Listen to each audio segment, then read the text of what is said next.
بسم اللہ الرحمن الرحیم۔ السلام علیکم ورحمۃ اللہ وبرکاتہ۔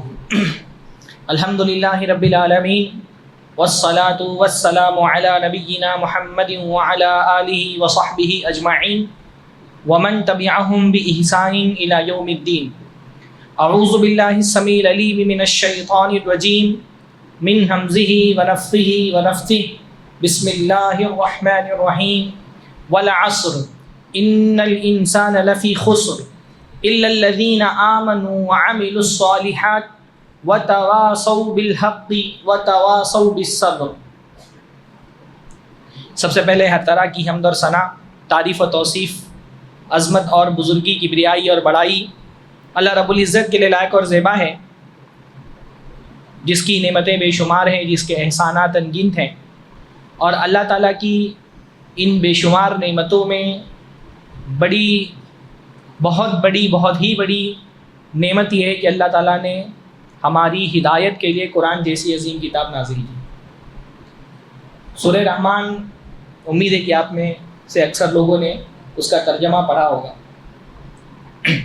سورہ رحمان کا مرکزی موضوع ہے اللہ کی رحمتوں کا بیان، ہے نا۔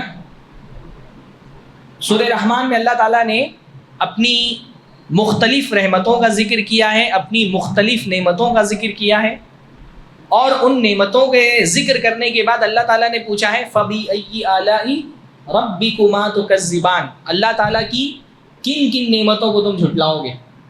تو سورہ رحمان کا بنیادی موضوع ہے اللہ کی رحمتوں کے بیان، اس لیے سورت کی شروعات بھی اللہ تعالیٰ کی رحمت والے نام سے ہو رہی ہے، الرحمن، بڑا ہی مہربان۔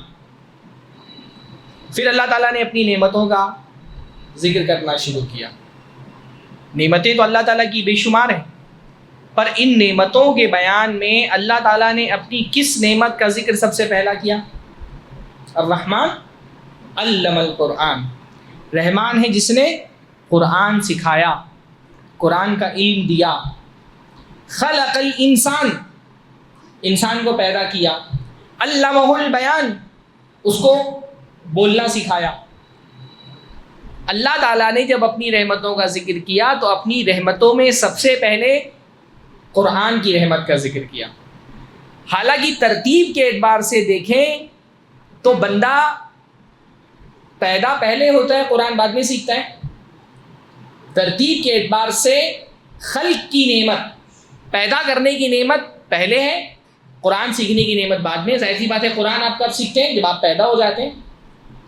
تو اللہ تعالیٰ اگر ترتیب کے اعتبار سے بیان کرتا، وقت کی ترتیب کے اعتبار سے، تو پہلے بیان کرنا چاہیے تھا خلق الانسان، پھر کہنا چاہیے تھا علم القرآن، کہ اللہ تعالیٰ نے انسان کو پیدا کیا اور اس کو قرآن سکھایا، کیونکہ انسان پیدا پہلے ہوتا ہے، قرآن بعد میں سیکھتا ہے۔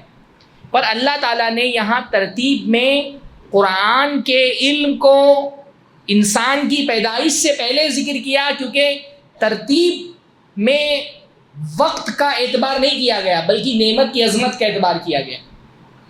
کون سی چیز پہلے ہوتی ہے، کون سی چیز بعد میں ہوتی ہے، اللہ نے اس کا اعتبار نہیں کیا۔ اللہ نے اعتبار کیا کون سی نعمت سب سے بڑی ہے، تو اس نعمت کا ذکر اللہ نے سب سے پہلے کیا۔ تو اللہ کی نعمتوں میں سب سے بڑی نعمت یہ ہے کہ اللہ تعالیٰ نے ہم کو اپنے کلام سے نوازا ہے۔ یہ ہمارے لیے خوش نصیبی کی بات ہے کہ اللہ تعالیٰ نے ہم کو اس لائق سمجھا کہ وہ ہم سے کلام کرے، ہم کو اس لائق سمجھا کہ ہم پر اپنا کلام نازل کرے۔ اللہ نے ہم کو اس لائق سمجھا کہ ہم کو پکارے۔ انسان اگر اس بات پر غور کرے تو اس کا دل خوشی سے بھر جائے گا کہ ہم انسان اللہ کی بہت حقیر سی مخلوق ہیں۔ یہ ہمارے لیے کتنے بڑے فضل اور احسان کی بات ہے کہ اللہ نے ہم کو پکارا ہے، ہم سے کلام کیا ہے، ہم سے بات کی ہے، اپنے نبیوں کے ذریعے سے اللہ نے ہم کو پیغام بھیجا ہے قرآن کی شکل میں۔ اللہ تعالیٰ کا بہت بڑا احسان ہے کہ اللہ نے ہم کو قرآن جیسے کلام سے نوازا ہے۔ اس لیے اللہ تعالیٰ کی اس احسان کی شکر گزاری یہ ہے کہ ہم اس کلام کو اپنی زندگی کا حصہ بنا لیں، اس کی تلاوت کریں، اس کی تلاوت کو اپنے معمول میں شامل رکھیں، اس کو سمجھیں، اس کی دعوت دیں، اس کے معنی پر غور و فکر کریں۔ آج کی اس مجلس کا بھی مقصد قرآن کے ایک مختصر سی لیکن بہت ہی جامع صورت کو سمجھنا ہے۔ ایمان والے بندے کے لیے اس سے بڑی خوش نصیبی کی اور بات نہیں ہو سکتی کہ وہ اللہ کا کلام پڑھے اور اس کے کلام کو سمجھے۔ خاص طور پہ مسجدوں میں جو اللہ تعالیٰ کے کلام کے دروس ہوتے ہیں، ان کی ایک الگ فضیلت ہے۔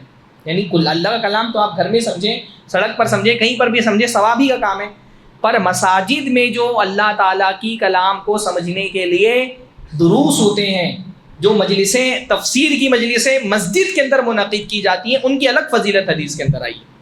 اللہ نے فرمایا، اللہ کے نبی نے فرمایا مجتمع قوم فی بیت من بیوت اللہ، جب بھی کوئی اللہ تعالیٰ کی کوئی بندے، کوئی قوم، کچھ لوگ، کچھ افراد، کوئی جماعت اللہ کے گھروں میں سے کسی گھر میں جمع ہوتے ہیں، علماء نے کہا کہ یہ شرط ہے کہ عام نہیں، یہ فضیلت ہر کسی کو نہیں ملے گی، یہ فضیلت کس کو ملے گی؟ جو اللہ تعالیٰ کے گھروں میں سے کسی گھر میں یعنی مسجد میں آتا ہے۔ کیوں آتا ہے مسجد میں؟ یتلون کتاب اللہ ویتدارسونہ بینہم، تاکہ وہ اللہ کی کتاب کی تلاوت کریں اور ایک دوسرے کو قرآن کا درس دیں۔ حفظ کرنے کے لیے، تلاوت کرنے کے لیے، درس دینے کے لیے مسجد میں آتے ہیں، تو ان کو کیا ہوتا ہے؟ فرمایا الا نزلت علیہم السکینہ، ان پر اللہ کی رحمت نازل ہوتی ہے، سکون نازل ہوتا ہے۔ وغشیتہم الرحمہ، اللہ کی رحمت ان کو ڈھانپ لیتی ہے۔ ایک تو کیا ہوتا ہے؟ سکون۔ قرآن کی مجلسوں میں ایک خاص طرح کا سکون ہے جو سکون دنیا میں کہیں پر نہیں ہے۔ اس لیے اگر کوئی ڈپریشن سے پریشان ہو، کسی کو انزائٹی کا پرابلم ہو، فکر مندی سے گھرا ہوا ہو، اس کو قرآن کی مجلسوں میں شریک ہونا چاہیے۔ کون سی مجلسیں؟ جو مسجد میں منعقد کی جاتی ہے۔ مسجد کا اپنی ایک روحانی کیفیت ہوتی ہے، یہ روحانی کیفیت جو مسجد میں قرآن کے دروس میں آپ محسوس کرتے ہیں کہ کسی بڑی سے بڑی کانفرنس میں آپ کو نہیں ملے گی۔ یہ فضیلت صرف مسجد کے دروس کے لیے۔ فرمایا اللہ تعالیٰ کی طرف سے ان پر سکون نازل ہوتا ہے، اللہ کی رحمت ان کو ڈھانپ لیتی ہے، اللہ کے فرشتے ان کو گھیر لیتے ہیں، اور اللہ اپنے ان بندوں کا ذکر اپنے مقرب فرشتوں سے کرتا ہے۔ اللہ تعالیٰ ہم سب کو بھی ان عظیم لوگوں میں شامل فرما لے۔ تو آج کا درس ہم نے ایک انتخاب کیا گیا ہے میرے لیے سورہ عصر کی تفسیر و سورۃ العصر۔ سورہ عصر میرے خیال سے آپ میں سے سب لوگوں کو پتہ ہوگی، زبانی تو یاد ہی ہوگی انشاءاللہ تعالی، اور پوری امید ہے مجھے کہ آپ لوگوں کو اس کا ترجمہ بھی پتہ ہوگا، ہے نا۔ مختصراً پہلے ہم اس کا ترجمہ دیکھ لیتے ہیں۔ بسم اللہ الرحمن الرحیم والعصر، بسم اللہ الرحمن الرحیم والعصر، قسم ہے زمانے کی، ان الانسان لفی خسر، بے شک سارے کے سارے انسان خسارے میں پڑے ہوئے ہیں، گھاٹے میں ہیں، الا الذین آمنوا، سوائے ان لوگوں کے جو ایمان لے کر کے آئے، وعملوا الصالحات، اور جنہوں نے نیک عمل کیا، وتواصوا بالحق، اور ایک دوسرے کو حق کی وصیت کی، حق کی تلقین کی، وتواصوا بالصبر، اور ایک دوسرے کو صبر کی تلقین کی۔ یہ مختصر سا سورہ عصر کا ترجمہ ہے۔ سورہ عصر قرآن کی عظیم صورتوں میں سے ایک عظیم صورت ہے۔ یہاں رک کر کے پہلے ہم ایک عقیدے کے مسئلے کو سمجھ لیتے ہیں۔ اس مسئلے میں ہمارے یہاں پرانے علماء میں اختلاف ہے کہ کیا قرآن کا بعض حصہ قرآن کے بعض دوسرے حصوں سے افضل ہو سکتا ہے کہ نہیں۔ اس کو کہا جاتا ہے قرآن میں تفاضل کا مسئلہ۔ کیا ایسا کیا قرآن کی ساری آیتیں اور ساری صورتیں فضیلت میں ایک ہی مرتبے کی ہیں، یا قرآن کی بعض آیتوں کو بعض دوسری آیتوں پر فضیلت حاصل ہے؟ قرآن کی بعض صورتوں کو بعض صورتوں پہ فضیلت حاصل ہے۔ اس پر پرانے زمانے سے علماء میں اختلاف ہے۔ ایک قلیل تعداد علماء کی ایسی ہے جو یہ کہتی ہے کہ قرآن سارا کا سارا فضیلت میں ایک درجے کا ہے۔ قرآن کی کسی آیت کو دوسری آیت پر یا کسی صورت کو دوسری صورت پر کوئی فضیلت حاصل نہیں ہے۔ اور اس کی وجہ وہ کیا کہتے ہیں؟ وہ کہتے ہیں کہ اگر آپ قرآن کے بعض حصے کو فاضل یعنی فضیلت والا مان لیں تو بعض دوسرے حصوں کو یہ ماننا پڑے گا کہ وہ فضیلت میں کمتر ہے۔ تو کہتے ہیں یہ قرآن کی شان تعظیم کے خلاف ہے کہ آپ قرآن کی بعض صورتوں کو فضیلت میں کمتر مان رہے ہیں۔ تو وہ کہتے ہیں ساری صورتیں اور آیتیں مقام اور مرتبے میں فضیلت میں ایک درجے کی ہیں، کوئی صورت کسی دوسری صورت سے افضل نہیں ہے، کوئی آیت کسی دوسری آیت سے افضل نہیں ہے، ساری آیتیں اور صورتیں برابر ہیں۔ غالباً امام ابو الحسن اشعری وغیرہ کا بھی یہی عقیدہ ہے۔ ہمارے یہاں احناف کا بھی عقیدہ ایسا ہی ہے، زیادہ تر احناف جو ہے وہ اسی کے قائل ہیں۔ اس لیے آپ دیکھیں گے کہ حنفی مسجدوں میں قرآن کی جو مخصوص صورتیں مخصوص وقت میں پڑھنے کی فضیلتیں نمازوں میں آئی وہ نہیں پڑھتے۔ جیسے ہم لوگ جمعہ کی نماز میں کیا پڑھتے ہیں؟ سورہ اعلیٰ اور سورہ غاشیہ، ہے نا۔ فجر کے دن جو ہے وہ جمعہ کے دن فجر کی نماز میں ہم کیا پڑھتے ہیں؟ ہاں، سورہ سجدہ پڑھتے ہیں، سورہ اظہار پڑھتے ہیں. احناف کے عام طور پہ اس کا آپ موقف نہیں دیکھیں گے، کیونکہ وہ کہتے ہیں کہ قرآن کی بعض صورتوں کو مخصوص کرنے کا مطلب آپ ان کی خصوصی فضیلت مان رہے ہیں. تو اگر خصوصی فضیلت مان لیا تو دوسری صورتوں کو مفضول ماننا پڑے گا. تو کیونکہ قرآن کی بعض حصوں سے افضل نہیں ہے، اس لیے کسی صورت کو کسی نماز کے لیے خاص نہیں کیا جا سکتا ہے. وہ ان کا اصول ہے. پھر ان اصولوں کی بنیاد پر وہ ان بہت ساری حدیثوں کو قبول نہیں کرتے جہاں صراحت کے ساتھ یہ بات موجود ہے کہ اللہ کے نبی صلی اللہ علیہ وسلم بعض نمازوں میں بعض صورتیں خاص کر کے پڑھتے ہیں. احناف کی جو اصول، احناف عام طور پہ کیا کرتے ہیں، وہ ایک اصول بناتے ہیں، پھر ان اصولوں کی بنیاد پر حدیثوں کو قبول اور رد کرتے ہیں. تو جو ان کے اصول کے مطابق حدیثیں نہیں ہوتی، ان اصولوں کو وہ یہ نہیں کہتے کہ سیدھا انکار کر دیتے، کوئی نہ کوئی تعویل کر کے اس کو رد کر دیتے. عمل میں نہیں، عملی طور پہ رد کرتے. گرچہ یہ کہ اس کے صحت کا انکار نہیں کرتے، اس کے ثبوت کا انکار نہیں کرتے. ثبوت کا انکار کر دیں، صحت کا انکار کر دیں، تب تو وہ منکرین حدیث کیٹیگری میں چلے جائیں گے. ہم احناف کو منکرین حدیث کی کیٹیگری میں کیوں نہیں رکھتے؟ کیونکہ وہ ڈائریکٹ انکار نہیں کرتے ہیں، نسبت کو مان کر کے تعویل کر دیتے ہیں، لیکن عملاً اس کو رد کر دیتے ہیں وہ. تو ایک طبقہ بعض علماء کا یہ ہے جو کہتا ہے قرآن فضیلت میں ایک درجے کا ہے، اس میں تفاوت نہیں ہے کہ بعض صورتیں بعض صورتوں سے یا بعض آیتیں بعض حصوں سے بعض حصوں سے افضل ہیں. لیکن بیشتر علماء کی رائے یہی ہے کہ قرآن کی بعض صورتیں بعض صورتوں سے افضل ہیں. قرآن کا بعض حصہ بعض دوسرے حصوں سے افضل ہے. کچھ آیتیں ان کی خصوصی فضیلت ہے جو فضیلت دوسری آیتوں کو نہیں ملی ہے. اس کی وجہ کیا ہے؟ قرآن میں بھی اس بات کا ذکر ہے. اللہ نے فرمایا ما ننسخ من آیت او ننسها نأتی بخیر منہا او مثلہا. ہم جب بھی کوئی آیت منسوخ کرتے ہیں تو ہم کیا کرتے ہیں؟ اس سے بہتر آیت نازل کرتے ہیں. تو اس کا مطلب اللہ نے خود فرمایا کہ بعض آیتیں بعض آیتوں سے بہتر ہوتی. قرآن کی آیت ہے. امام تیمیہ نے اس کو دلیل نہیں دیا ہے. اس کے علاوہ بے شمار اللہ کے نبی صلی اللہ علیہ وسلم کی حدیثیں ہیں جس میں یہ بتایا گیا ہے کہ بعض آیتیں بعض آیتوں سے افضل ہیں، بعض صورتیں بعض صورتوں سے افضل ہیں. جیسے سورہ فاتحہ کو اللہ کے نبی صلی اللہ علیہ وسلم نے بھی بتایا ہے کہ یہ قرآن کی افضل صورت ہے. قرآن مجید میں اللہ تعالیٰ نے سورہ فاتحہ کا ذکر پورے قرآن سے اسپیشلی الگ کیا ہے نا. ہم نے قرآن نازل کیا سبعا من المثانی والقرآن العظیم. ہم نے 7 دہرائی جانے والی آیتیں نازل کی ہیں اور قرآن نازل کیا ہے. تو سورہ فاتحہ کو قرآن سے الگ ذکر کرنے کا مطلب اس کو ایک اسپیشل مرتبہ حاصل ہے. اسی طرح اللہ کے نبی صلی اللہ علیہ وسلم نے سورۃ الاخلاص کے بارے میں بتایا ہے کہ وہ 1/3 قرآن کے برابر ہے. اللہ کے نبی صلی اللہ علیہ وسلم نے آیت الکرسی کے بارے میں بتایا ہے کہ وہ قرآن کی سب سے عظیم ترین سورت ہے. تو کیونکہ خود اللہ کے نبی سے یہ بات ثابت ہے کہ قرآن کا بعض حصہ بعض حصوں سے افضل ہے تو ہم کو مان لینا چاہیے، اپنی عقل نہیں لگانی چاہیے. لیکن جو لوگ عقلی طور پہ یہ کہتے ہیں کہ ایسا تو یہ ماننا پڑے گا کہ اللہ ہی کے کلام کا بعض حصہ مفضول ہے تو اس سے قرآن کی تعظیم کی مخالفت ہوتی ہے، اس کا جواب امام ابن تیمیہ رحمہ اللہ نے بہت پیارا دیا ہے. انہوں نے کہا ہے، بات سمجھ آ رہی ہے نا؟ ہاں سر ہلاتے رہیں، نہیں سمجھ میں آئے تو پھر سے پوچھ لیں. امام تیمیہ فرماتے ہیں کسی بھی کلام کے افضل ہونے کے 2 پہلو ہوتے ہیں، 2 جہتیں ہوتی ہیں.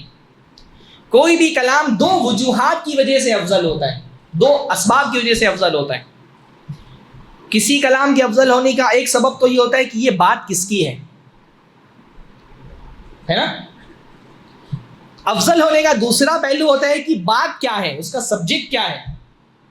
کسی بھی کلام کی فضیلت کی 2 جہتیں ہوتی ہیں، کس نے بات کہی ہے اور کیا بات کہی ہے،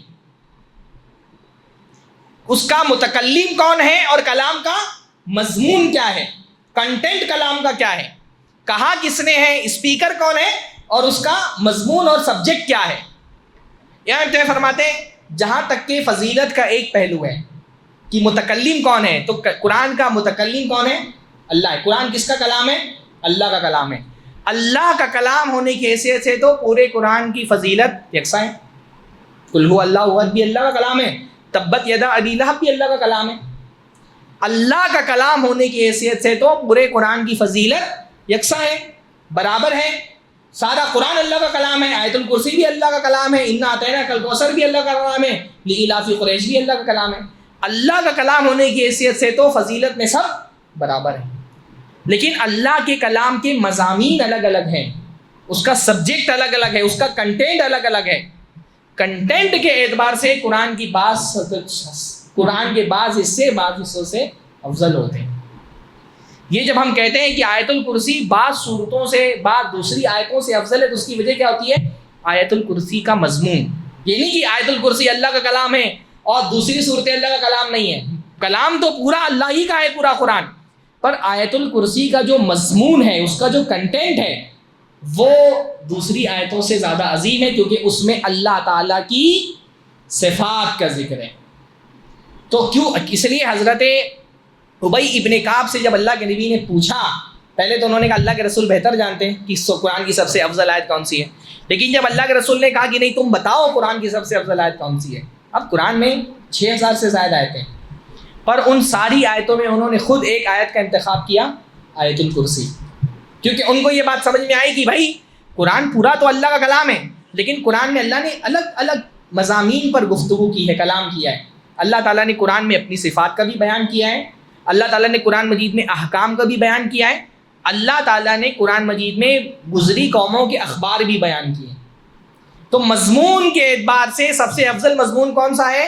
جس میں اللہ تعالیٰ کی صفات کا بیان ہو. تو کیونکہ آیت الکرسی میں اللہ تعالیٰ کی صفات کا بیان ہے اور وہ اللہ کا کلام بھی ہے, تو اس لیے ساری آیتوں میں سب سے افضل آیت آیت الکرسی ہے.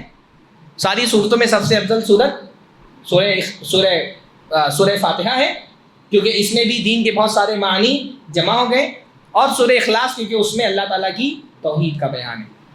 بہرحال تو ایسے ہی بہت ساری صورتیں جن کی خصوصی فضیلت ہوتی ہے. تو سورہ عصر بھی قرآن مجید کی بڑی اہم صورت ہے. اس کی اہمیت یہ ہے کہ دین کے جو بہت سارے معانی ہیں وہ اس صورت کے اندر آ کر کے جمع ہو گئے ہیں. دین میں اہم یعنی سورہ عصر کی خصوصیت یہ ہے کہ سورہ عصر پورے دین کا خلاصہ ہے. اگر مختصراً پورے دین کو سمجھنا ہو تو آپ سورہ عصر کو پڑھ لیں. اس لیے امام شافعی رحمہ اللہ نے فرمایا اگر کوئی بندہ محض ایک سورت پر اچھے سے تدبر کر لے تو یہ پورے قرآن پر تدبر کرنے کی طرف سے اس کے لیے کافی ہو جائے گی. اکیلے ایک یہ سورت بندے کی ہدایت کے لیے کافی ہے, وہ اگر غور سے اس سورت کو پڑھ لے. اس لیے صحابہ کرام کا معمول بیان کیا گیا ہے احادیث میں کہ صحابہ کرام جب بھی آپس میں ایک دوسرے سے ملتے بغیر سورہ عصر کو سنائے ہوئے ایک دوسرے سے جدا نہیں ہوتے تھے, ایک دوسرے کو نصیحت کرتے تھے.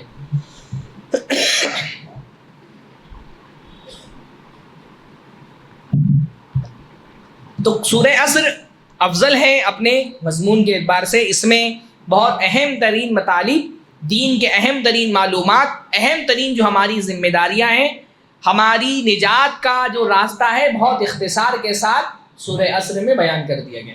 ہم نے سورہ فاتحہ میں اللہ تعالیٰ سے پوچھا تھا اہدنا الصراط المستقیم, اللہ تعالیٰ ہم کو صراط مستقیم کا راستہ دکھا دے, اس پر چلنے کی توفیق عطا فرما. تو ہدایت کا یہ راستہ بہت اختصار کے ساتھ اللہ تعالیٰ نے سورہ عصر میں بیان کر دیا ہے. سورت کی شروعات ہوتی ہے بسم اللہ الرحمن الرحیم, والعصر, قسم ہے عصر کی. اب عصر سے کیا مراد ہے؟ پہلی بات تو قسم, اللہ تعالیٰ اگر کسی چیز کی قسم نہ بھی کھائے تو بھی اللہ تعالیٰ کی بات سچی ہے. قسم ہم انسان کیوں کھاتے ہیں؟ کیونکہ سامنے والا ہماری بات کی صداقت پر شک کر سکتا ہے, تو ہم قسم کھا کر کے اس کو اپنے سچے ہونے کا یقین دلاتے ہیں, ہے نا. اسی لیے تو قسم کھاتے ہیں تاکہ سامنے والا ہماری بات کی سچائی پر شک نہ کرے. اللہ تعالیٰ کے سچے ہونے پر تو کوئی شک ہی نہیں کر سکتا ایمان والا, تو اللہ کی قسم کھاتا ہے. بھائی قسم تو اس کو کھانا پڑتا ہے جس کی بات کی سچائی میں شک ہو, تو وہ اپنی سچائی کو ثابت کرنے کے لیے قسم کھاتا ہے. اللہ تعالیٰ کے سچے ہونے میں تو کوئی شک ہی نہیں. تو اللہ تعالیٰ جب کسی چیز کی قسم کھاتا ہے تو اس کا مقصد ہوتا ہے اس بات میں تاکید پیدا کرنا, اس کی اہمیت کو واضح کرنے کے لیے. کیونکہ ایمان والا بندہ کیا اللہ تعالیٰ کی بات اسی وقت مانے گا جب اللہ تعالیٰ قسم کھا کر کے کہے؟ نہیں, اللہ تعالیٰ قسم نہیں بھی کھائے گا تو بھی ایمان والا بندہ اللہ کی بات مانتا ہے. تو اللہ قسم اس لیے نہیں کھاتا کہ ایمان والا بندہ اگر اللہ قسم نہ کھائے تو اللہ کی بات کو ریجیکٹ کر دے گا. یہ قسم بندے کھاتے ہیں. اللہ قسم اس لیے کھاتا ہے تاکہ جو بات کہی جانے والی ہے اس کی اہمیت لوگوں کی نظر میں آ جائے. اب اسی سے ہم کو اس صورت کی اہمیت سمجھ میں آ رہی ہے کہ یہ کوئی بہت اہم ترین بات اس صورت میں ہونے والی ہے.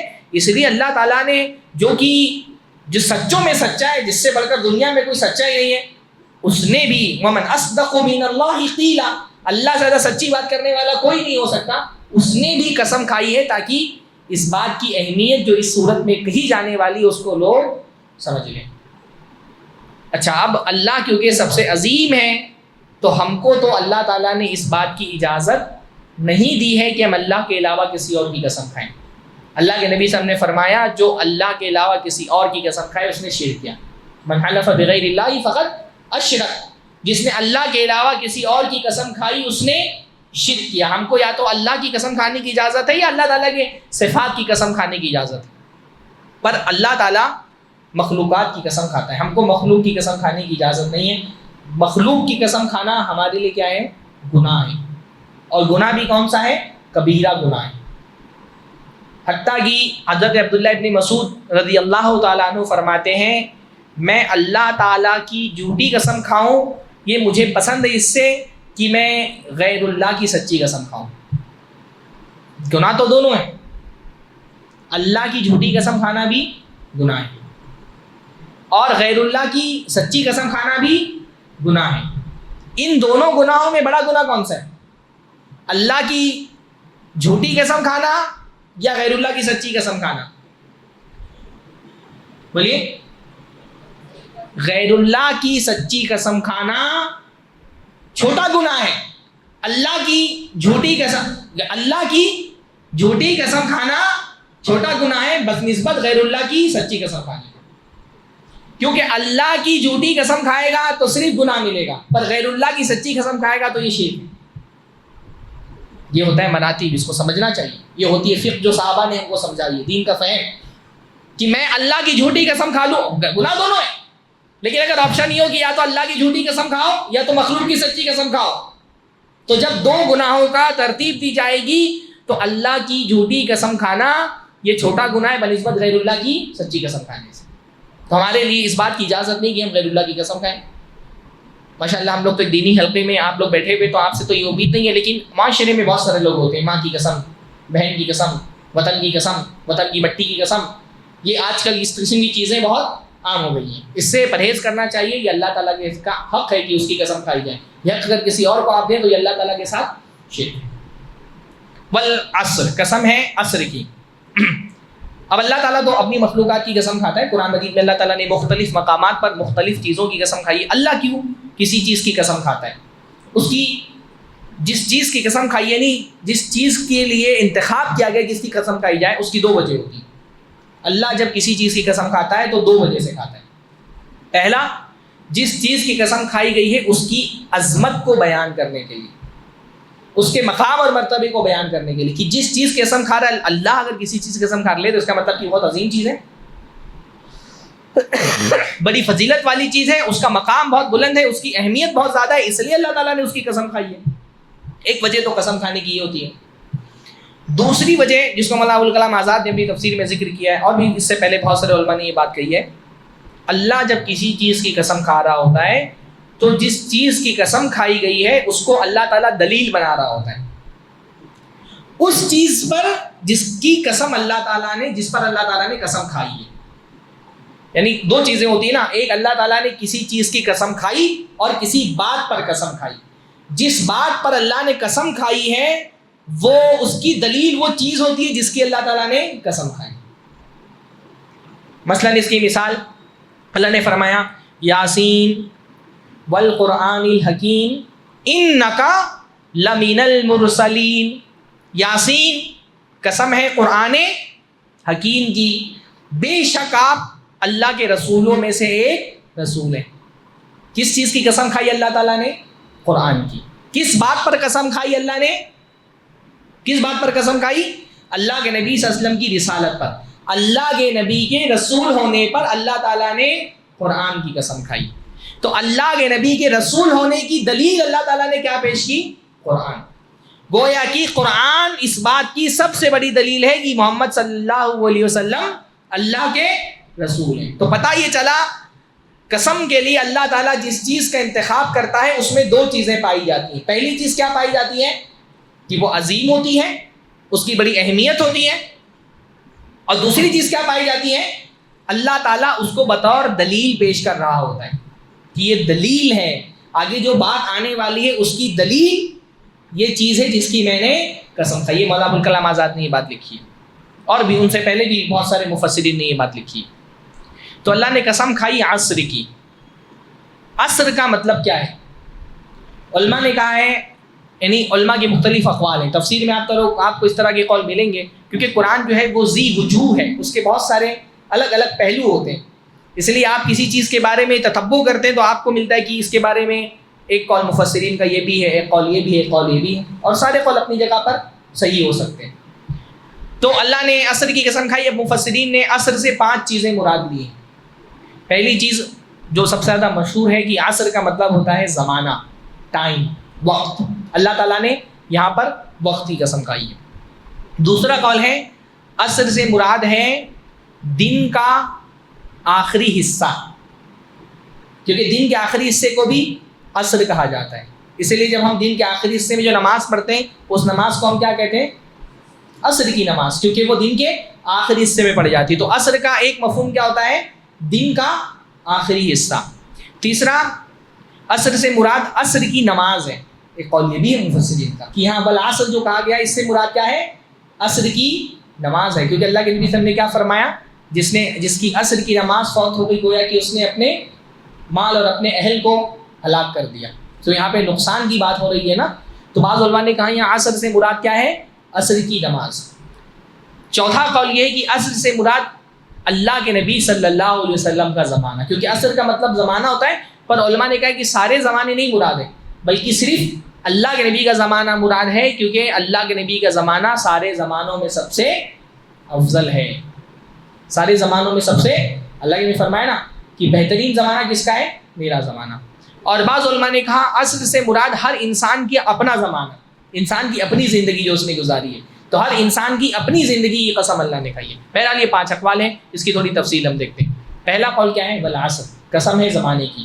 بیشتر مفسرین اسی طرف گئے کہ یہاں عصر سے مراد اوور آل ٹائم، زمانہ یعنی ٹائم، زمانہ یعنی وقت. تو اللہ تعالیٰ نے وقت کی قسم کھائی ہے.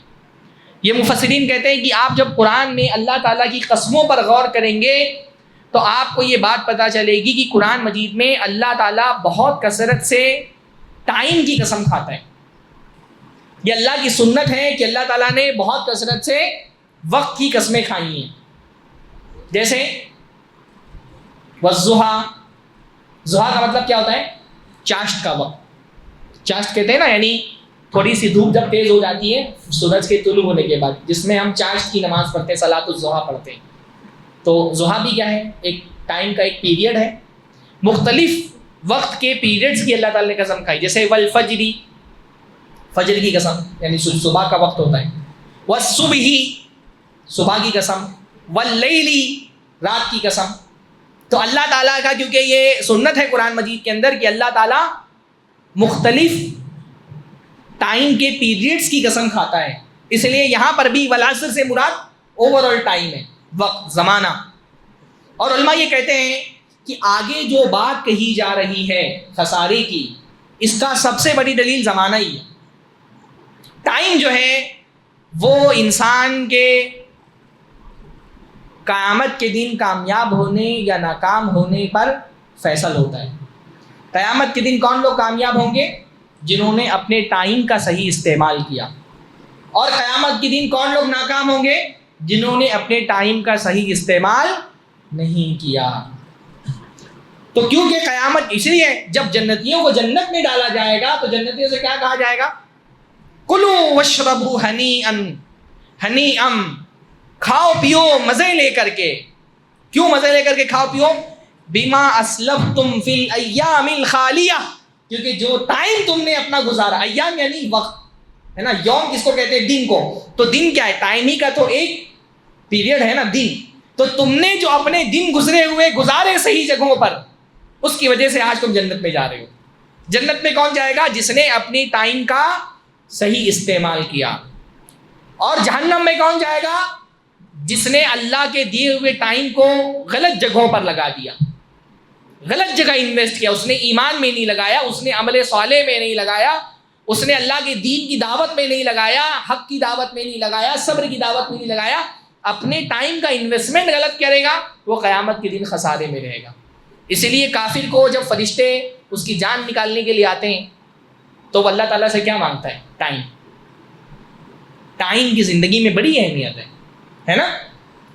اللہ تعالیٰ نے فرمایا وَأَنفِقُوا مِمَّا رَزَقْنَاكُمْ مِن قَبْلِ أَن يَأْتِيَ أَحَدَكُمُ الْمَوْتُ فَيَقُولَ رَبِّ لَوْلَا أَخَّرْتَنِي إِلَىٰ أَجَلٍ قَرِيبٍ فَأَصَّدَّقَ وَأَكُن مِّنَ الصَّالِحِينَ. اللہ نے فرمایا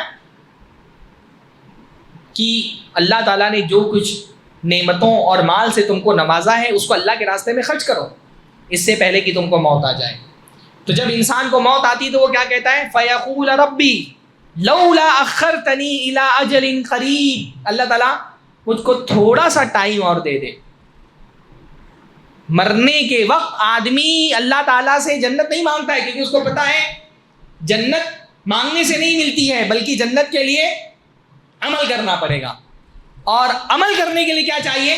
ٹائم, ہے نا. تو اللہ تعالیٰ سے ٹائم مانگتا ہے کہ اللہ تعالیٰ مجھے تھوڑا سا ٹائم اور دے دے, تھوڑی سی مہلت اور دے دے. فَأَصَّدَّقَ وَأَكُن مِّنَ الصَّالِحِينَ. یہ ٹائم ملے گا تو میں صدقہ کر کے صالحین میں شامل ہو جاؤں گا. وہاں پر ٹائم مانگے گا. قیامت کے دن جب ہم اٹھیں گے, اللہ کے نبی فرمایا آدم کی اولاد لا تزول قدم ابن آدم حتی یسأل عن خمس. آدم کی اولاد کو اپنا پیر ہلانے کی بھی اجازت نہیں ہوئی جب تک 5 چیزوں کا اس سے سوال نہ کر لیا جائے. 5 چیزیں جن کا قیامت کے دن سوال ہوگا. ان 5 سوالوں میں سے 2 سوال صرف ٹائم کے بارے میں ہوں گے. 2 سوال صرف ٹائم کے بارے میں ہوں گے. ان عمرہ فیما افنا وان شبابہ فیما ابلا.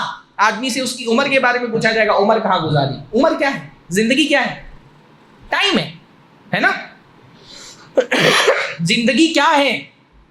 وقت ہی زندگی ہے. آپ جب کسی آدمی کی زندگی کو ناپتے ہیں تو جو پیمانہ آپ کے پاس ہوتا ہے وہ وقت ہی کا پیمانہ ہوتا ہے نا. آپ کہتے ہیں فلاں آدمی 60 سال جیا. 60 سال کیا ہے؟ ٹائم ہے. فلاں بندہ 20 سال کی زندگی اس کو ملی. 20 سال کیا ہے؟ ٹائم ہے. آدمی سے اس کی زندگی کا حساب لیا جائے گا, یعنی اللہ تعالیٰ نے یہ زندگی جو ہے وہ ٹائم کے فارمیٹ میں ہم کو دی ہے. ہم سے ہمارے ٹائم کا حساب لیا جائے گا. اور پھر اس ٹائم میں بھی خصوصی طور پہ کس ٹائم کے بارے میں پوچھا جائے گا؟ وَأَن شَبَابِهِ فِيمَا أَبْلَىٰ. آدمی سے اس کی جوانی, کیونکہ ٹائم میں سب سے اہم ترین ٹائم کون سا ہوتا ہے؟ جوانی کا ٹائم. اس کے بارے میں اسپیشلی سوال ہوگا, جوانی کہاں گزاری.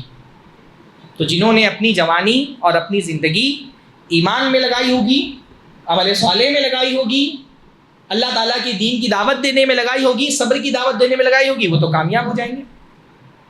اور جنہوں نے اپنی زندگی دنیا کمانے میں لگا دی ہوگی, جن کی جوانی کھیل کود میں چلی گئی ہوگی, پھر ان کے لیے جہنم ہے, خسارہ ہے. اللہ تعالیٰ نے دنیا میں ہر انسان کو ایک محدود ٹائم دے کر کے دنیا میں بھیجا. ہر آدمی کے پاس بہت ایک لمیٹڈ ٹائم ہر آدمی کو دیا ہے.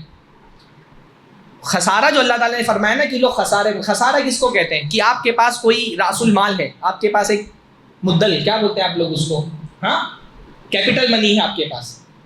آپ کے پاس جیسے کوئی باپ اپنے بچوں کو کچھ کیپٹل منی دے دے اور کہے کہ جاؤ اس کو انویسٹ کرو کہیں پر. جو جتنی اچھی چیز میں اس پیسے کو انویسٹ کرے گا اتنا ہی وہ کامیاب ہے, اور جو اس پیسے کو غلط جگہ پہ انویسٹ کرے گا اور فائدہ نہیں اٹھا پائے گا وہ ناکام ہے. جیسے باپ اپنے بچے کو پیسہ دے کر کے بھیجتا ہے, اللہ نے دنیا میں ہم کو کیا دے کر کے بھیجا ہے؟ ٹائم دے کر کے بھیجا ہے. اور اللہ تعالیٰ یہ دیکھ رہا ہے کہ اس ٹائم کو ہم کہاں پر انویسٹ کر رہے ہیں. اس لیے جو خسارے سے بچنا چاہتے ہیں وہ سب سے پہلے اس کا احتساب کریں کہ آپ اپنا ٹائم کہاں لگا رہے ہیں. خاص طور پہ جو ہمارے نوجوان یہاں پر بیٹھے ہیں وہ اس بات پر غور کریں, آپ اپنا ٹائم کہاں انویسٹ کر رہے ہیں. میں اپنے بعض نوجوانوں کی حالت دیکھتا ہوں تو مجھے بہت افسوس ہوتا ہے. بعض لڑکوں کو میں ممبئی میں, یہاں حیدرآباد میں دیکھتا ہوں, ان کو دیکھ کر کے میں محسوس کرتا ہوں کہ اگر اللہ تعالیٰ نے ان سے پوچھ لیا قیامت کے دن کہ اپنی جوانی تم نے کہاں گزاری, تو یہ جواب دیں گے PUBG کھیلنے میں گزار دی. 10-10 گھنٹہ 12-12 گھنٹہ رات بھر لوگ PUBG کھیل رہے ہیں. ہاں, کامیاب وہی ہے جس کو وقت کی قدر سمجھ میں آ گئی. بعض علماء نے سورہ عصر کی تفسیر میں کہا کہ میں نے اس سورت کا معنی بازار میں ایک آدمی کو دیکھ کر سمجھا جو برف بیچ رہا تھا. بعض علماء نے کہا سورہ عصر کی تفسیر ہم کو اس بازار میں اس آدمی کو دیکھ کر کے سمجھ میں آئی جو برف بیچ رہا تھا, اور وہ کہہ رہا تھا ارحموا من یزول رأس مالہ, ارحموا من یذوب رأس مالہ, رحم کرو اس آدمی پر جس کی کیپٹل منی گل رہی, ہاں اس کا سامان گل رہا ہے جو وہ بیچنے کے لیے آیا ہے. برف لے کر کے آیا آدمی بازار میں بیچنے کے لیے, اب یہ برف گل رہا ہے, جتنا جلدی یہ اس کو بیچ دے گا اتنا ہی یہ فائدے میں رہے گا. ہماری زندگی بھی ایک برف کی طرح ہے, یہ جا رہی ہے, گزر رہی ہے, لمحہ لمحہ گزر رہا ہے. جو اس زندگی کے اوقات کو صحیح جگہ پر لگائے گا وہ کامیاب ہو جائے گا, اور جس نے اس کو ضائع کر دیا وہ ناکام ہو جائے گا. وقت تو آپ کے ہاتھ میں نہیں ہے, وقت آپ کے کنٹرول میں نہیں ہے, ہے نا. وقت کی کتنی قسمیں ہیں, ماضی جو گزر چکا, جو گزر گیا اس کو تو آپ چینج ہی نہیں کر سکتے. فیوچر جو آنے والا ہے اس کا آپ کو علم نہیں. جو گزرا وہ آپ کے بس میں نہیں, جو آنے والا ہے وہ آپ کے علم میں نہیں کہ آپ کے, ہمیں سے کس کو پتا ہے کس کے پاس کتنا ٹائم بچا ہے. سب کا کاؤنٹ ڈاؤن جاری ہے. ہمارے اختیار میں صرف وہی ٹائم ہے جس میں ہم جی رہے ہیں. اس کو اگر صحیح جگہ پر لگایا تو کامیاب ہے آدمی. اسی لیے سلف بہت اہمیت دیتے تھے اس بات کو. یعنی آپ اسلاف کے واقعات پڑھیں, ان کے ہاں وقت کی کتنی اہمیت تھی.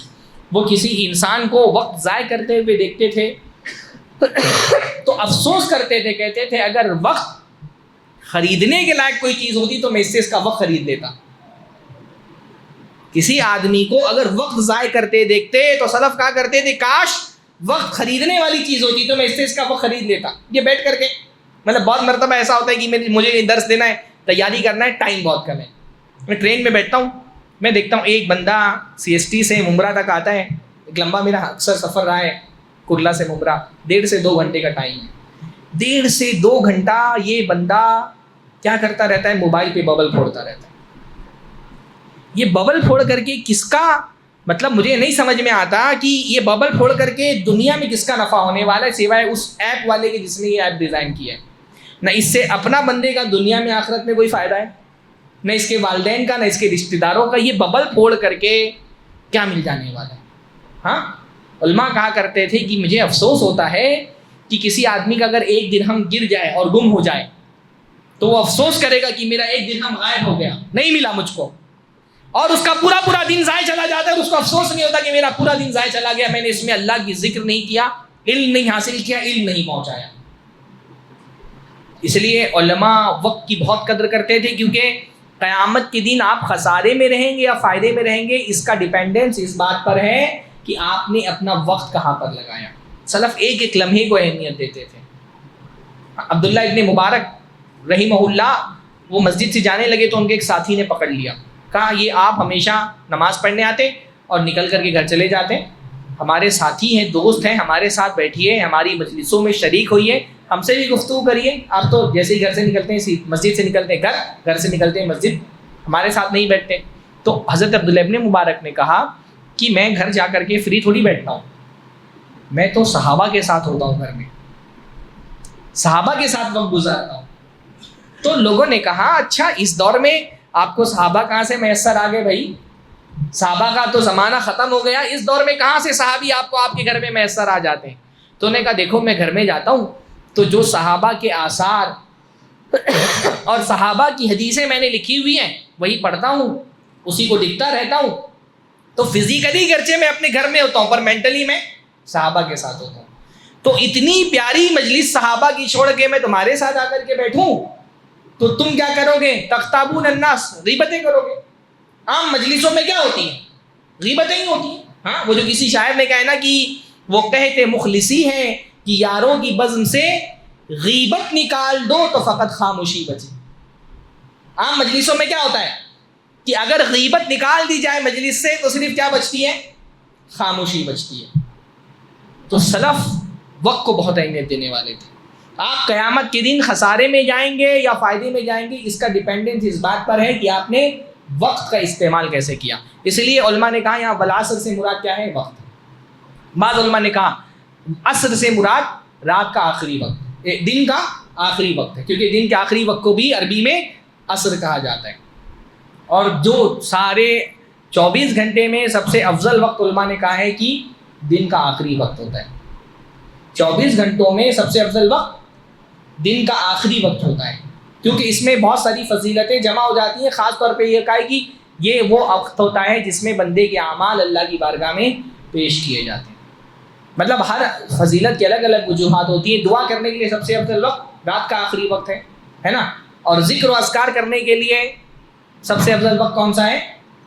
دن کا آخری وقت ہے. اس لیے قرآن مجید میں اللہ تعالیٰ کے ذکر کے لیے جو ایک خصوصی اوقات بیان کی گئی اس میں سے کیا ہے؟ قبل طلوع الشمس و قبل غروبها، سورج کے طلوع ہونے سے پہلے اور سورج کے غروب ہونے سے پہلے. تو عصر کا وقت کون سا ہوتا ہے؟ سورج کے غروب سے پہلے ہونے کا وقت ہوتا ہے. ایک حدیث ہے بڑی عجیب سی، اللہ کے نبی صلی اللہ علیہ وسلم نے فرمایا 3 لوگ ایسے ہیں جن کو اللہ تعالیٰ قیامت کے دن نہ ان کی طرف نظر رحمت کرے گا نہ ان سے بات کرے گا. ان 3 لوگوں میں سے ایک کون آدمی ہے؟ جو عصر کی نماز کے بعد جھوٹی قسم کھائے. جو عصر کی نماز کے بعد جھوٹی قسم، نہیں جھوٹی قسم کھانا تو گناہ ہی ہے. عصر کی نماز کے بعد جھوٹی قسم کھانا زیادہ بڑا گناہ ہے. اس لیے جو وصیت سے متعلق آئے تھے کہ اگر آدمی کو وصیت کرنا ہو اور وہ سفر پہ ہو تو 2 گواہوں کو روک لے. اور کب روکے؟ من بعد الصلاۃ، نماز کے بعد. مفسرین نے کہا یہ نماز سے مراد عصر کی نماز ہے، کہ عصر کی نماز کے بعد ان کو روک لے اور ان کو قسم دلائے کہ جو وصیت میں کر رہا ہوں تم اس کو چھپاؤ گے نہیں. ان کو قسم دلائے. تو اس لیے علماء نے کہا ہے کہ قسم کھانے کا اصل وقت کون سا ہوتا ہے جس میں جھوٹی قسم کھانا زیادہ بڑا گناہ ہے، کیونکہ ٹائم کے حساب سے گناہوں کی قباحت گھٹتی بڑھتی رہتی ہے. عام ٹائم پر بھی جھوٹی قسم کھانا بڑا گناہ ہے، لیکن عصر کی نماز کے بعد جھوٹی قسم کھانا زیادہ بڑا گناہ ہے. جیسے عام علاقوں میں قسم کھانا بڑا گناہ ہے، لیکن مسجد میں آ کر کے جھوٹی قسم کھانا زیادہ بڑا گناہ ہے. تو اس لیے بعض علماء نے کہا کہ عصر کی نماز کا بعد کا وقت یہاں پہ مراد ہے. بعض حسن بصری وغیرہ سے یہ قول مردی ہے، بلکہ وہ کہتے ہیں کہ زوال شمس سے لے کر کے، سورج کے زائل ہونے سے لے کر کے مغرب تک کا وقت مراد ہے. کیونکہ وہ کہتے ہیں یہ پورا وقت اصل میں عصر کا وقت ہے، کیونکہ زوال شمس کے بعد سے آپ عصر کی نماز پڑھ سکتے ہیں، ظہر اور عصر جمع کر سکتے ہیں اگر کہیں پر کوئی مسئلہ ہو تو. تیسرا قول یہ ہے کہ عصر سے مراد عصر کی نماز ہے، کیونکہ عصر کی نماز کی خصوصی فضیلتیں احادیث کے اندر آئی ہیں. اللہ کے نبی صلی اللہ علیہ وسلم نے فرمایا من صلی البردین دخل الجنہ، جو 2 ٹھنڈی نماز پڑھے گا وہ جنت میں داخل ہوگا، فجر کی نماز اور عصر کی نماز. اسی طرح اللہ کے نبی صلی اللہ علیہ وسلم نے فرمایا کہ جو عصر کی نماز کو چھوڑ دے تو گویا کہ اس نے اپنے مال اور اہل کو برباد کر دیا. تو کیونکہ یہاں بربادی کی بات ہو رہی ہے، اور برباد کون ہے؟ جو عصر کی نماز چھوڑ دیتا ہے. اس لیے بعض علماء نے کہا یہاں عصر سے مراد عصر کی نماز ہے. چوتھا قول کہ عصر سے مراد اللہ کے نبی کا عصر، اللہ کے نبی کا زمانہ، کیونکہ اللہ کے نبی کا زمانہ سارے زمانوں میں سب سے بہترین زمانہ ہے. پوری انسانی تاریخ میں جب سے دنیا پیدا ہوئی ہے قیامت تک کے لیے سب سے افضل ترین دور کون سا دور تھا؟ اللہ کے نبی صلی اللہ علیہ وسلم کا دور. اور بعض علماء نے کہا کہ ہر انسان کا اپنا عصر، والعصر. یہ 5 اقوال ہیں. ان الانسان لفی خسر، قسم ہے زمانے کی. ان الانسان، بے شک سارے کے سارے انسان.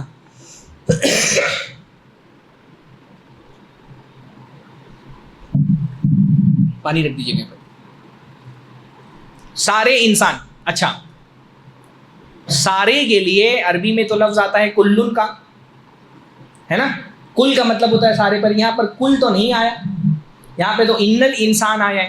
تو ہم یہاں سارے انسان کا ترجمہ کیوں کر رہے ہیں؟ کیونکہ ان الانسان میں جو الف لام آیا ہے، الف لام کبھی کبھی کل کے معنی میں بھی آتا ہے، ہمیشہ نہیں، پر کبھی کبھی الف لام کا مطلب ہوتا ہے تمام. بے شک تمام انسان خسارے میں، سارے انسان گھاٹے میں ہیں. اس لیے ہمارے جو بھائی بہنیں جو قرآن کی عربی پڑھتے ہیں نا، بہت اچھی بات ہے، قرآن کی عربی سیکھنا بہت اچھی بات ہے، لیکن بیسک 1-2 سال کا کوئی کورس کر کے سمجھنا کہ اب میں اس بات لائق ہو گیا ہوں کہ میں پورے قرآن کا ترجمہ کر سکتا ہوں، خاص طور پہ ورڈ ٹو ورڈ قرآن جس کو ہمارے کہتے ہیں. ورڈ ٹو ورڈ ٹرانسلیشن آپ سیکھ لیں تو اس کا مطلب نہیں کہ آپ قرآن سمجھ سکتے ہیں، کیونکہ قرآن مجید میں بہت سارے الفاظ کے لیے بہت سارے الفاظ ایسے ہوتے ہیں جس کے بہت سارے معنی ہوتے ہیں، اور ایک جو لغت کا فقیہ ہوتا ہے وہ طے کرتا ہے کہ یہاں پہ یہ لفظ کس معنی میں آیا ہے. بلکہ بہت ساری مرتبہ کوئی معنی اس کے لیے کوئی لفظ نہیں آتا ہے، بس ترتیب کے تبدیل کرنے سے ایک معنی پیدا ہو جاتا ہے جو ہر کسی کے سمجھ میں نہیں آئے گا. ہاں، وہ جو لغت کا گہرا ماہر ہے وہی سمجھ سکتا ہے. اس لیے ورڈ ٹو ورڈ ٹرانسلیشن آپ سیکھ رہے ہیں، بہت اچھی بات ہے، بلکہ اس کو اپریشیٹ کرتا ہوں میں، اس کا میں حوصلہ ہمت نہیں توڑ رہا ہوں. لیکن 2-4 سال ورڈ ٹو ورڈ قرآن مجید کا ترجمہ پڑھ لینے سے یہ نہیں سمجھنا چاہیے کہ اب میں اس لائق ہو گیا ہوں کہ میں قرآن ترجمہ کر سکتا ہوں، کیونکہ اس طرح کی باریکیاں بھی ہوتی ہیں قرآن کے اندر. تو ان الانسان، بے شک سارے کے سارے انسان، لفی خسر، ضرور و ضرور گھاٹے میں ہیں. اچھا اب اللہ تعالیٰ نے ایک تو تاکید کے لیے قسم کھائی ہے نا, یہ بات کتنی تاکید کے ساتھ اللہ بیان فرما رہا ہے. پہلے تو قسم کھائی, پھر اس کے بعد کہا انا کا مطلب کیا ہوتا ہے عربی میں؟ بے شک.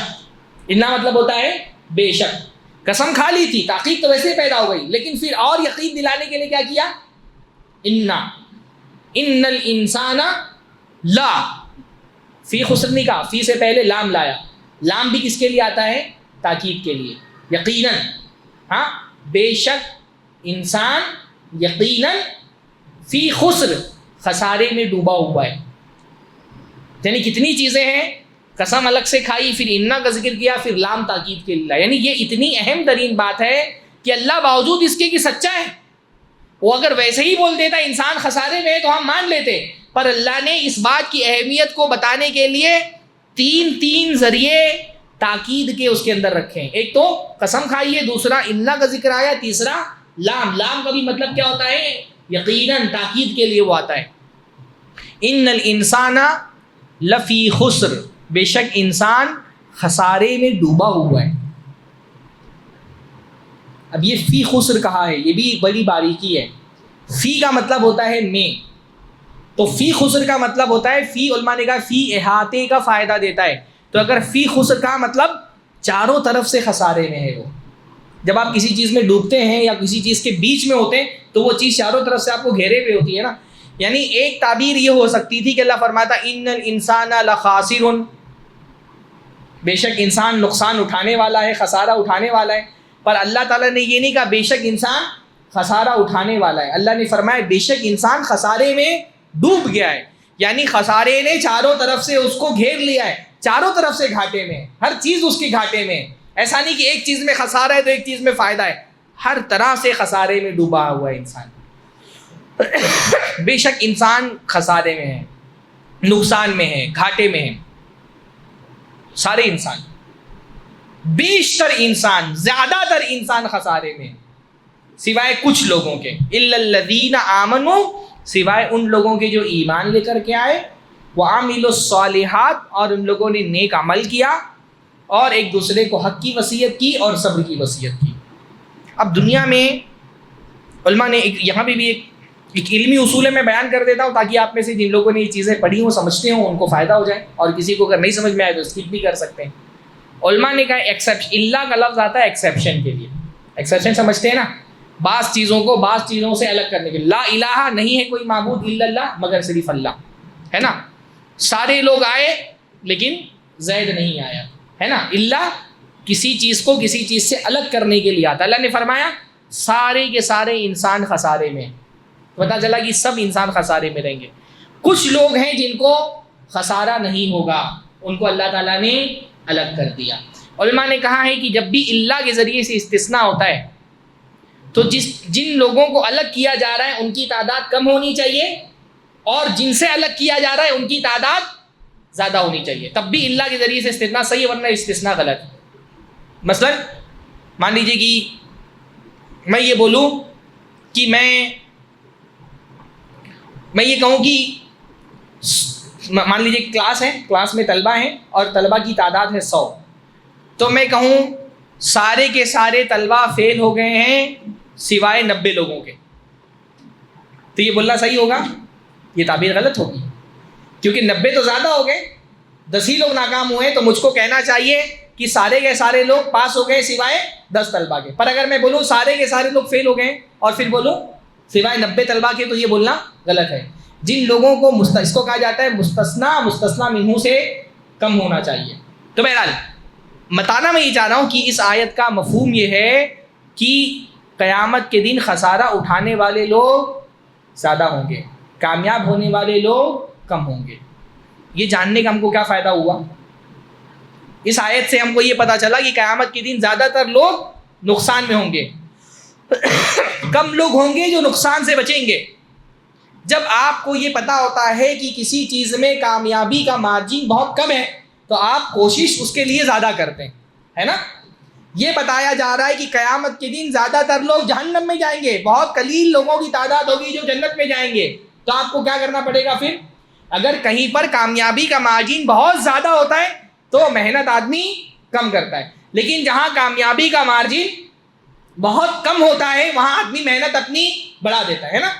آپ دیکھیں گے جو لوگ IAS کے لیے محنت کرتے ہیں, تیاری کرتے ہیں, کیونکہ ہمارے ملک میں IAS کے امتحان بہت کڑے ہوتے ہیں اور بہت کم مارجن یعنی 0.00 کچھ % لوگ ان امتحانات میں کامیاب ہو پاتے ہیں سارے اٹیمپٹ ملانے کے بعد. تو کیونکہ اس میں کامیابی کا مارجن بہت کم ہے تو لوگ محنت کیا کرتے ہیں, بہت زیادہ محنت کرتے ہیں, کیونکہ قلیل ہی تعداد ہے جو کامیاب ہو سکے گی. قیامت کے امتحان کا بھی یہ مسئلہ ہے. قیامت میں بہت قلیل لوگ ہوں گے جو جنت میں جائیں گے, اکثر لوگ قیامت کے دن خسارہ اٹھائیں گے. وَقَلِيلٌ مِّنْ عِبَادِيَ الشَّكُورُ, میرے بندوں میں شکر گزار بندے بہت کم ہیں. وَلَٰكِنَّ أَكْثَرَ النَّاسِ لَا يَشْكُرُونَ, اکثر لوگ ناشکرے ہیں. اللہ نے فرمایا اگر تم اکثر لوگوں کو دیکھ کر کے ان کے پیچھے چلو گے تو یضلوک عن سبیل اللہ, اللہ کے راستے سے تم کو گمراہ کر دیں گے. تو بہت کم لوگ ہیں جو قیامت کے دن فائدہ اٹھانے والے ہیں, نقصان سے بچنے والے ہیں. آپ تیار ہو جائیے کہ آپ ان قلیل لوگوں میں شامل ہو سکیں. اب کون لوگ ہیں؟ وہ لوگ جو ان چاروں چیزوں کو ایک ساتھ جمع کر لیں گے وہی لوگ کامیاب ہو سکیں گے. الا الذین آمنوا, قیامت کے دن کامیابی کے لیے سب سے پہلی اور لازمی شرط کیا ہے؟ ایمان. ایمان کے بغیر قیامت کے دن نجات کا کوئی تصور ہی نہیں. جنت میں کون جائے گا؟ جو ایمان لے کر کے آیا. جہنم سے کون بچے گا؟ جو ایمان لے کر کے آیا. اصلی کامیاب وہ ہے جو ایمان لے آیا. قرآن مجید میں یہ بہت اہم ترین آیت ہے اور ہم کو بار بار یاد دلاتی ہے یہ بات کہ اصلی کامیابی آخرت کی کامیابی ہے. ہمارے زمانے میں سب سے بڑا مسئلہ یہ ہو گیا ہے کہ کامیابی کا صحیح تصور ہمارے ذہن میں نہیں رہ گیا. ہمارے معاشرے میں کامیاب کون ہے؟ ہمارے معاشرے میں کامیاب وہ ہے جو زیادہ پیسے کماتا ہے, زیادہ سامان خریدنے کی کیپیسٹی اس کے اندر ہے, زیادہ چیزوں کو وہ کنزیوم کر لیتا ہے. ہمارے معاشرے میں وہ کامیاب ہے. اس وقت اس دنیا کا سب سے بڑا فتنہ یہی ہے کہ انسان کی نظر میں کامیابی کا صحیح تصور کیا ہونا چاہیے وہ چھین لیا گیا ہے اس سے. یعنی میں تجربے کی بات بتا رہا ہوں. میں بہت سارے یوٹیوب پہ جو موٹیویشنل اسپیکرز ہوتے ہیں ان کو کبھی آپ سنیے, وہ جب ایک کامیاب آدمی کی مثال آپ کے سامنے پیش کرتے ہیں تو کن لوگوں کا نام ذکر کرتے ہیں؟ Bill Gates, Elon Musk, Adani, Ambani. ان سارے لوگوں میں مشترک کیا ہے کہ یہ پیسہ زیادہ کماتے ہیں, انہوں نے دنیا زیادہ کمائی ہے. جتنی موٹیویشنل آپ کتابیں اٹھا کر کے دیکھیں یا موٹیویشنل اسپیکرز کو آپ سنیں, ہر کوئی کامیابی کا یہ تصور آپ کو دے رہا ہے. یعنی ہمارے معاشرے میں کامیاب آدمی وہ ہے جو زیادہ ارن کر لیتا ہے تاکہ زیادہ چیزیں بائے کر سکے, تاکہ زیادہ چیزیں کنزیوم کر سکے. اس لیے ہمارے معاشرے میں کامیابی کی علامت آپ کا علم, آپ کا اخلاق, آپ کی دینداری نہیں ہے. ہمارے معاشرے میں کامیابی کی علامت وہ چیزیں ہیں جو آپ استعمال کرتے ہیں. آپ کامیاب ہیں یا ناکام ہیں اس کا ڈیپینڈنس اس بات پر ہو گیا ہے کہ آپ کس قسم کی چیزیں استعمال کر رہے ہیں. آپ کا موبائل کتنا قیمتی ہے, آپ کی کار کتنی قیمتی ہے, آپ کا گھر کتنا قیمتی ہے, آپ جوتے کون سے برانڈ کے پہنتے ہیں, آپ کپڑے کون سے برانڈ کے پہنتے ہیں. اشیاء کو لوگوں کی کامیابی سے جوڑ دیا گیا ہے نا. اس لیے آپ دیکھتے ہیں کامیاب آدمی کون ہے؟ جو زیادہ قیمتی چیز استعمال. میں مطلب یہ انسٹاگرام پہ ریلز چلتی ہے نا, ایک ریل میں نے دیکھی کہ بھئی ایک اسپورٹ کار کھڑی ہوئی ہے اور کوئی کپل آ کر کے وہاں پہ کھڑا ہوتا ہے اور ایک عام سا بندہ وہاں قریب آتا ہے تو اس کو اپنا موبائل دیتے ہیں کہ ذرا اس اسپورٹ کار کے ساتھ جو بہت مہنگی لگ رہی ہے دیکھنے میں میری فوٹو کھینچ لیجیے. اب وہ آدمی فوٹو کھینچ کر کے دیتا ہے, عام سے کپڑے میں ہے وہ, اس نے کوئی برموڈا وغیرہ پہنا ہوا ہے, شرٹ ٹی شرٹ پہنی ہلکی سی. تو یہ جو کپل ہے اس کو بہت حقارت کی نگاہ سے دیکھتا ہے, عجیب آدمی, کم غریب سا آدمی ہے. پھر جب وہ کپل وہاں کار کے پاس سے ہٹتا ہے تو یہ اس کار کو, اسپورٹ کار کو کھولتا ہے. تو جب یہ اسپورٹ کار میں بیٹھتا ہے تو وہ جو کپل ہے بڑے اس کو فخر سے دیکھتا ہے کہ ارے اس کو ہم تو کوئی حقیر سا آدمی سمجھتے تھے, یہ تو اسپورٹ کار کا مالک ہے. یعنی آدمی کی عزت اس بات پر ڈیپینڈ کرتی ہے کہ وہ کون سی کار چلا رہے ہیں. خود ہمارا مزاج ایسا ہو گیا نا کہ آپ چائے کی دکان پہ بیٹھیں, کوئی آدمی ایسے پینٹ شرٹ میں آ کر کے بیٹھ جائے تو آپ اس کو بہت اہمیت نہیں دیں گے, لیکن اگر اس نے اپنی جیب سے ایک موبائل نکالا اور وہ اس کے پیچھے جو ہے وہ ایپل کا لوگو لگا ہوا ہے تو کچھ نہ کچھ تو ہمارے ذہن میں آتا ہے کہ بھائی نہیں, ایپل فون یوز کر رہا ہے, اور خاص طور پہ ایپل کا نیا والا ورژن ہے, جدید ورژن, تو یہ کوئی بڑا آدمی ہوگا. اس زمانے میں کیونکہ ہم نے کامیابی کا معیار دنیا کو بنا لیا ہے, اس لیے ہم خود اپنی کامیابی کے لیے دنیا کے پیچھے بھاگ رہے ہیں اور ہمارے بچوں کے لیے بھی ہم چاہتے ہیں کہ ہمارے بچے کامیاب ہوں. پر ساری کامیابی ہم یہی دیکھ رہے ہوتے ہیں کہ دنیا میں وہ زیادہ ایسی تعلیم حاصل کرے جس سے وہ زیادہ پیسہ کما سکے، اسی کے لیے محنت کر رہے ہیں۔ قرآن ہم کو کامیابی کا کیا تصور دیتا ہے؟ قرآن ہم کو کامیابی کا تصور دیتا ہے کہ فَمَنْ زُحْزِحَ عَنِ النَّارِ وَأُدْخِلَ الْجَنَّةَ فَقَدْ فَازَ، جو جہنم سے بچا لیا گیا اور جنت میں داخل کر دیا گیا وہ اصل میں کامیاب ہے۔ شریعت کامیابی کا یہ تصور دیتی ہے۔ ہم کہتے ہیں ہم کو اپنے بچوں کے فیوچر کی بہت فکر ہے، پر ہماری نظر میں بچوں کا فیوچر کیا ہے کہ جوان ہونے کے بعد وہ زیادہ پیسے کما لیے، اس کا فیوچر ہے۔ ایمان والے بندے کے لیے اصلی فیوچر تو اس کی موت کے بعد شروع ہوتا ہے، اس فیوچر کی ہم فکر نہیں کرتے۔ ہمارے لیے وہ فیوچر نہیں، ہمارے لیے فیوچر یہ ہے کہ دنیا میں پیسہ بچہ زیادہ کما لے۔ قرآن کہتا ہے اصلی خسارہ آخرت کا خسارہ ہے۔ قل ان الخاسرین الذین خسروا انفسهم واہلیہم یوم القیامہ، اللہ کے نبی ان سے بتا دیجئے اصلی خسارہ تو ان لوگوں کا ہے جو اپنا اور اپنے اہل و عیال کا خسارہ کریں گے قیامت کے دن۔ اصلی نقصان وہ ہے۔ الا ذلک هو الخسران المبین، جان لو اصلی نقصان انہی کا ہے۔ دنیا تو کٹ جانے والی ہے، دنیا بہت مختصر سا وقت ہے، گزر جائے گا۔ اصلی فائدہ ان لوگوں کا ہے جو قیامت کے دن کامیاب ہو جائیں۔ حقیقت میں خسارہ ان لوگوں کا ہے جو قیامت کے دن خسارہ اٹھائیں گے۔ اصلی توجہ ہماری اس لیے دنیا میں رہتے ہوئے اس پر ہونی چاہیے، آخرت میں ہمارا شمار ان لوگوں میں نہ ہو جو خسارہ اٹھائیں گے۔ اور اگر ہم چاہتے ہیں کہ آخرت میں خسارہ اٹھانے والوں میں ہمارا شمار نہ، تو پہلا کام ہم کو کیا کرنا ہے؟ ایمان۔ ایمان کس کو کہتے ہیں؟ ایمان کا مطلب ہوتا ہے وہ ساری چیزیں جن کا اللہ اس کے رسول نے ہم کو خبر دی ہے ان کو ہم مان لیں۔ ایمان کا مطلب ہوتا ہے ماننا۔ کیا ماننا ہے؟ جو بھی اللہ نے بتایا، رسول اللہ نے بتایا، ہر چیز ماننی ہے نا؟ جو بھی اللہ اس کے رسول، کیونکہ قرآن کی آیتیں ہوں یا اللہ کے نبی کی حدیثیں ہوں، اس میں دو طرح کی آیتیں اور حدیثیں ہوتی ہیں۔ کچھ آیتیں ہوتی ہیں جن میں کسی چیز کی خبر دی گئی ہوتی ہے، اور کچھ آیتیں ہوتی ہیں جن میں کسی چیز کا حکم دیا گیا ہوتا ہے نا؟ کچھ حدیثیں ہوتی ہیں جن میں کسی چیز کی خبر دی گئی ہوتی ہے، اور کچھ حدیثیں ہوتی ہیں جن میں کسی چیز کا حکم دیا گیا ہوتا ہے۔ جو بتایا ہے وہ مان لینا ہے، اور جس کا حکم دیا ہے اس پر عمل کرنا ہے۔ جو بتایا وہ مان لیں گے، یہ کیا ہے؟ ایمان۔ اور جو حکم دیا ہے اس پر عمل کر لیں گے، یہ کیا ہے؟ عمل صالح۔ ساری آیتیں، آیت یا تو اس میں کوئی خبر دی ہو گئی، بھائی ماضی کی خبر دی ہو گئی، یا حال کی خبر دی ہوگی، یا مستقبل کی خبر دی ہوگی۔ انبیاء آئے، ہاں ماضی کی خبر ہے، حضرت عیسیٰ آئے، حضرت موسیٰ آئے، حضرت نوح آئے، حضرت آدم کو اللہ نے پیدا کیا، ماضی کی خبریں۔ کچھ حال کی خبریں ہوں گی کہ بھائی اللہ کے فرشتے ہیں، جنت ہے، جہنم ہے، ہاں۔ اور کچھ مستقبل کی خبریں ہوں گی، قیامت آئے گی، قیامت میں ایسے ایسے علامات اور اس کی نشانیاں ہوں گی۔ تو جو خبریں اللہ تعالیٰ نے ہم کو دی ہیں ان کو مان لینا، جو خبریں رسول اللہ نے ہم کو دی ہیں ان کو مان لینا، اس کو کیا کہتے ہیں؟ ایمان۔ اور جو احکام اللہ تعالیٰ نے جو حکم دیا ہے، یہ کرو یہ مت کرو، جو کہا ہے اس کو کرنا، جس سے رکنے کے لیے کہا ہے اس کو بچ جانا، یہ کیا ہے؟ عمل صالح۔ بندے کو خسارے سے بچانے کے لیے سب سے پہلے یہی ضرور، اس لیے علماء نے کہا کہ ایمان جو ہے وہ تین طرح کا ہو۔ ایمان جو ہے تین چیزوں سے مل کے بنتا ہے: دل سے تصدیق کرنا، زبان سے اقرار کرنا، اور جسم کے اعضاء سے عمل کرنا۔ ان تین چیزوں سے مل کر کے ایمان بنتا ہے۔ بغیر ایمان کے، بغیر صحیح عقیدے کے قیامت کے دن نجات کا راستہ بند ہے۔ ہم اہل حدیث عقیدے پہ اتنا زور کیوں دیتے ہیں؟ عقیدے کی اتنی دعوت کیوں دیتے ہیں؟ توحید پر اتنا بیان کیوں کرتے ہیں؟ کیونکہ ہم یہ بات جانتے ہیں کہ دین میں پرائرٹیز کی ایک لسٹ ہے، اور پرائرٹی میں سب سے اوپر پرائرٹی کس بات کی ہے؟ عقیدے کی۔ بغیر عقیدے کی اصلاح کے جنت کے دروازے بند ہیں، چاہے آپ اخلاق اور عادات میں کتنی اچھے کیوں نہ ہو۔ اگر بغیر عقیدے کی صحت کے جنت مل سکتی تو سب سے پہلے جنت کے مستحق ابو طالب تھے۔ کائنات کے امام اللہ کے نبی صلی اللہ علیہ وسلم 8 سال کی عمر کے تھے جب حضرت ابو طالب کی کفالت میں آئے۔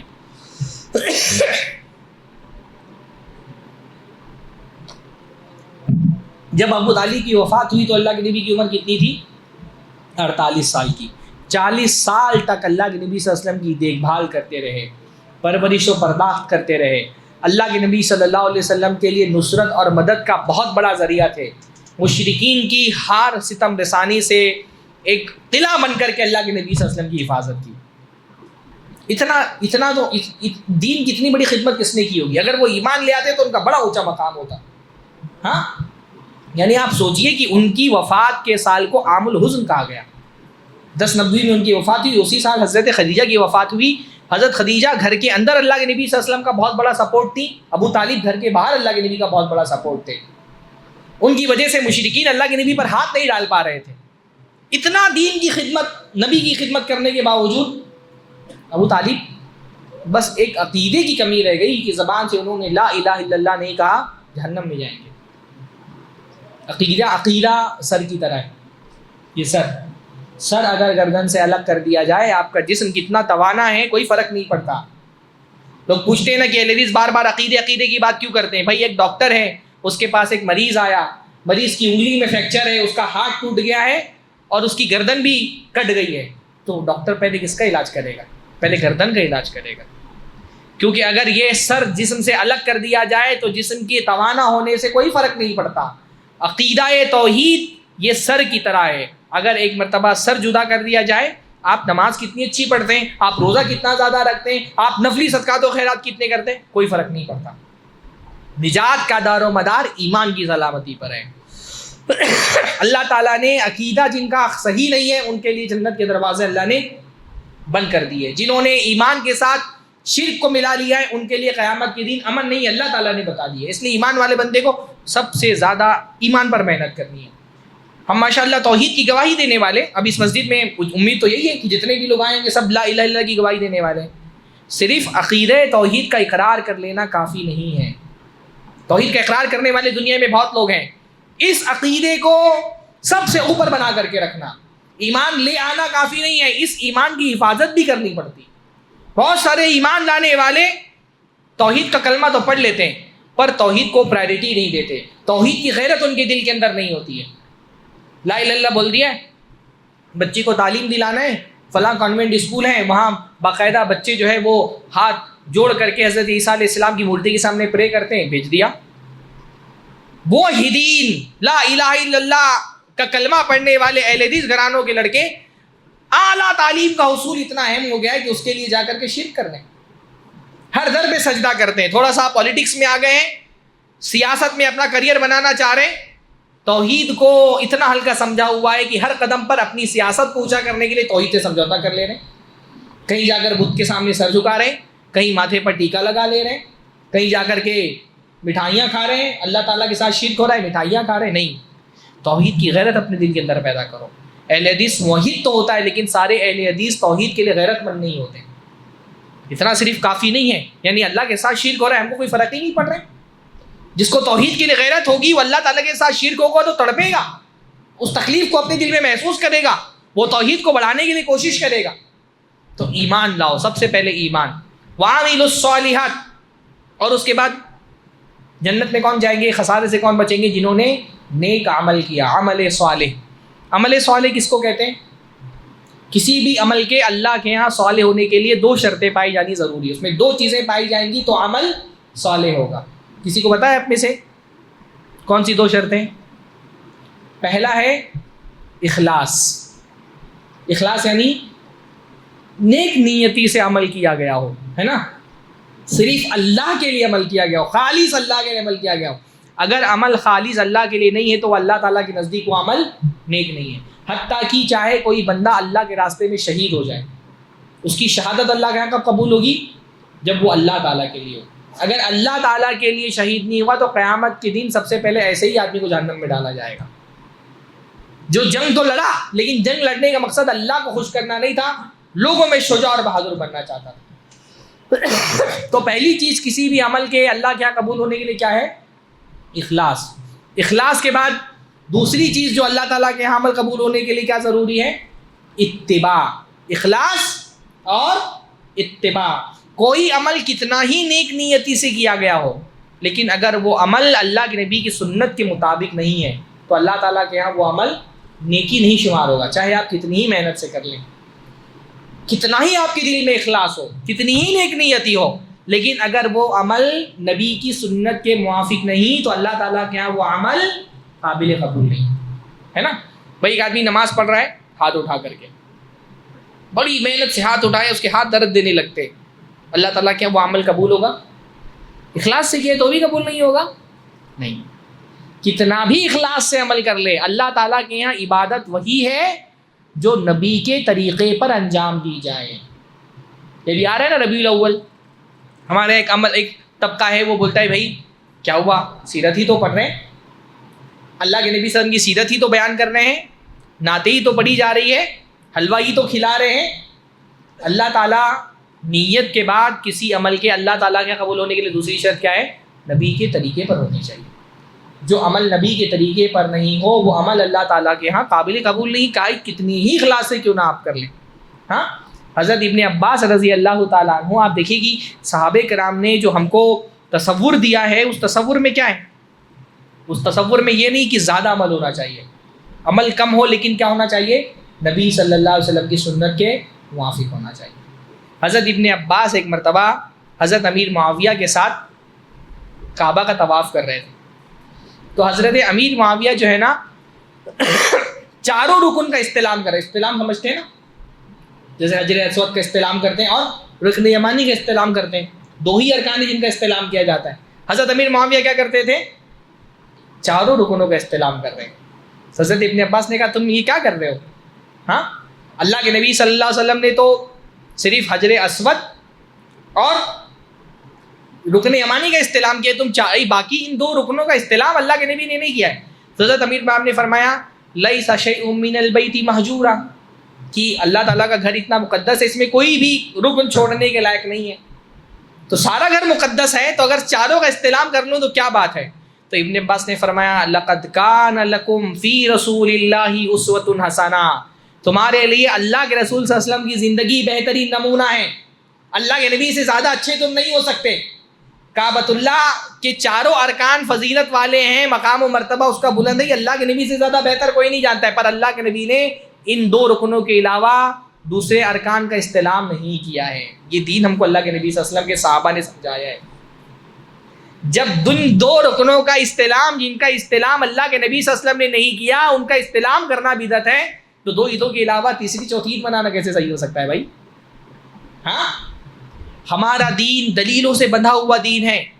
کسی چیز کو اگر آپ یہ کہتے ہیں کہ اس چیز پر اللہ تعالیٰ ثواب دیتا ہے، تو آپ کو یا تو قرآن سے دلیل دینی پڑے گی یا تو اللہ کے نبی کی حدیث سے دلیل دینی پڑے گی۔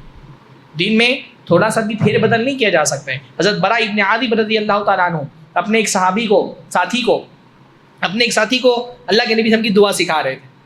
اللہ کے نبی صلی اللہ علیہ وسلم کی ایک دعا ہے جو اللہ کے نبی صلی اللہ علیہ وسلم سوتے وقت پڑھتے تھے، لمبی دعا ہے، اس کے آخر میں جو الفاظ ہیں کہ وَبِنَبِيِّكَ الَّذِي أَرْسَلْتَ، میں ایمان لایا اس نبی پر جس کو تو نے بھیجا ہے۔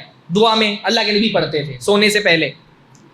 تو جو ان کے ساتھی تھے شاگرد برا ابن عازب رضی اللہ تعالیٰ عنہ کے، انہوں نے کہا وَبِرَسُولِكَ الَّذِي أَرْسَلْتَ، میں ایمان لایا اس رسول پر جس کو تو نے بھیجا ہے۔ فرق زیادہ نہیں تھا، نبی اور رسول ایک ہی ہوتا ہے۔ برا ابن عازب نے فوراً ٹوک دیا، کہا نہیں، بے رسولی کا تم نہیں پڑھ سکتے ہو، کیونکہ اللہ کے نبی نے ہم کو بے رسولی کا نہیں سکھایا ہے، اللہ کے نبی نے ہم کو بے نبی کا سکھایا ہے۔ آج کے دور میں یہ بہت بڑا مسئلہ ہے کہ آدمی سمجھتا ہے نیک نیتی سے کوئی بھی عمل کرو اللہ تعالیٰ قبول کرے۔ نہیں، نیک نیتی ضروری ہے، پر نیک نیتی کے ساتھ ساتھ رسول کی اتباع بھی ضروری ہے۔ ابن عمر رضی اللہ تعالیٰ عنہ کے پاس ایک آدمی آیا، اس کو چھینک آئی، تو اس نے کہا الحمدللہ والسلام علی رسول اللہ، الحمدللہ اور رسول اللہ پر سلامتی ہو، رسول اللہ پہ سلامتی ہو۔ تو ابن عمر نے کہا میں بھی کہتا ہوں الحمدللہ والسلام علی رسول اللہ، بات تو اچھی ہے، اللہ کے رسول پر درود بھیجنا، سلام بھیجنا بہت اچھی بات ہے، لیکن چھینکتے وقت اللہ کے رسول نے ہم کو یہ نہیں سکھایا کہ ہم اللہ کے رسول پر سلام بھیجیں، تو جتنا اللہ کے رسول نے سکھایا اتنا ہی بولو۔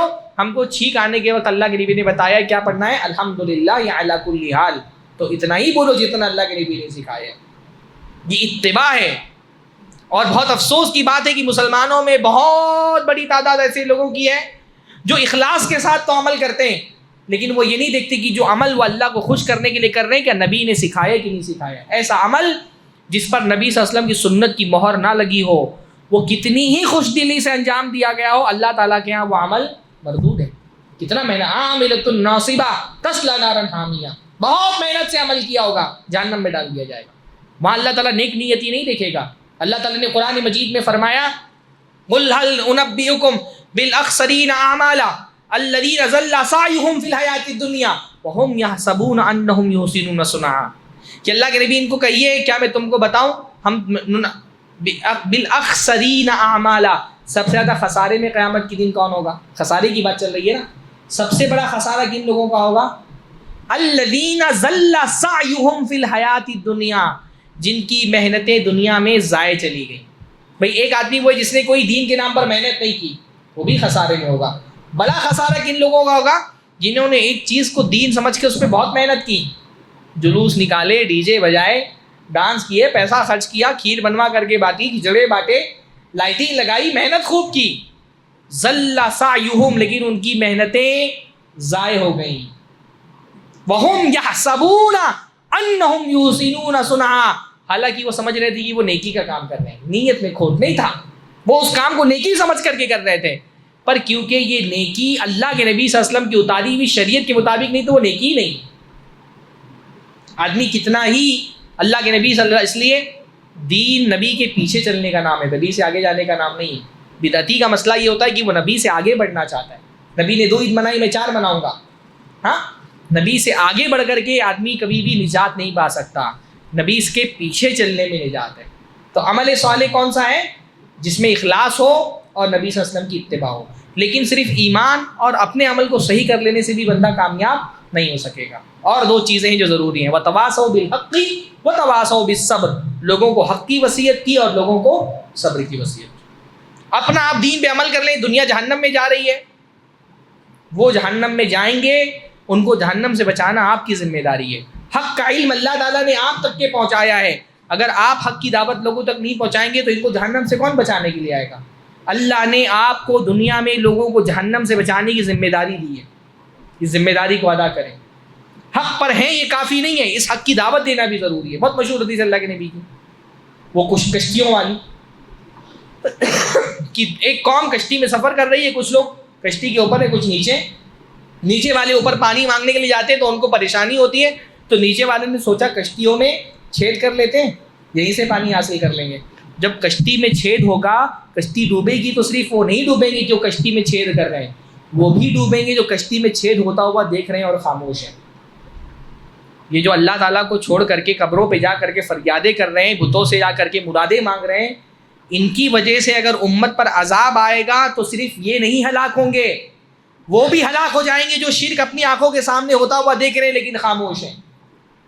ہم کہتے ہیں نا اللہ کا عذاب کیوں آ رہا ہے؟ اللہ کا عذاب اسی لیے آ رہا ہے، اللہ تعالیٰ مدد کیوں نہیں نازل کر رہا ہے؟ یہ اللہ کے ساتھ شرک ہو رہا ہے، غیر اللہ کو پکارا جا رہا ہے، دین کی بدنامی ہو رہی ہے۔ ابھی 12 ربیع الاول کو باہر نکل کر کے دیکھیں، یہ دین کے چہرے پر کالک ملی جا رہی ہے، اللہ تعالیٰ کے دین کو بدنام کیا جا رہا ہے۔ آپ اپنے گھر میں، اپنے فیملی میں، اپنے کاروبار میں مطمئن ہیں، خوش ہیں، آپ کو اس سے کچھ لینا دینا نہیں کہ اللہ کے دین کے ساتھ کیا کھلواڑ ہو رہا ہے، اس کو روکنے کے لیے میں کیا کوششیں کروں۔